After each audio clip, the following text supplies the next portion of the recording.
నాగార్జున గారు రానా అండ్ నివేదా థామస్ని హౌస్లోకి అయితే పంపిస్తారు. వీళ్ళ చేత ఒక టాస్క్ అయితే ఆడిపించాలని.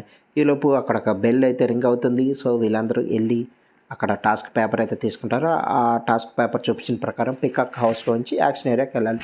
సో వీళ్ళు వెళ్తారు. అక్కడ రానా గారిని చూసి నిఖిల్, యష్మి గౌడ, ప్రేరణ, అభయ్ నవీన్ వీళ్ళు నలుగురు వెళ్తారు. రానా గారు అండ్ నివేదా థామస్తో మాట్లాడతారు. అయితే టాస్క్ గురించి రానా గారు చెప్తుంటే నిఖిల్ ఈలోపు ఓకే ఆ బాటిల్ ఫ్లిప్ చేసి క్రీమ్ని వైప్ చేయాలని చెప్పేసి అంటారు. అయితే రానా గారు ఇంకా టాస్క్ గురించి చెప్పలేదు.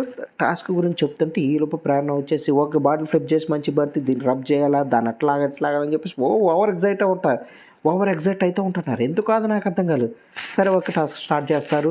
ప్రేరణ అంటే రష్మి గౌడ వీళ్ళిద్దరు బాటిల్ ఫ్లిప్ చేస్తారు. కాకపోతే ప్రేరణ అయితే మరి ఓవర్ ఎగ్జైట్మెంటా లేకపోతే ఓవర్ పెర్ఫార్మెన్సా మరి ఎందుకు అంత ఆమె కొంచెం ఎక్కువ చేసినట్లయితే నాకు అనిపించింది. తను పాపం బాటిల్ అయితే ఫ్లిప్ చేయలేకపోయింది. సో వీళ్ళిద్దరు నా అభయ్ నవీనను ప్రేరణ వీళ్ళిద్దరూ ఓడిపోతారు. యష్మి గౌడ అండ్ నిఖిల్ గెలుస్తారు. సో వీళ్ళిద్దరూ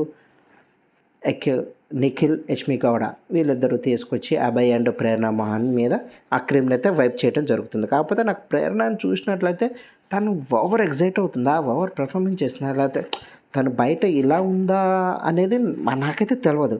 కాకపోతే హౌస్లో వచ్చిన తర్వాత కొంచెం ఎక్కువ చేసినట్లయితే అనిపించింది. సో ఫస్ట్ డే కదా మరి తన గురించి అయితే జడ్జి చేయలేం.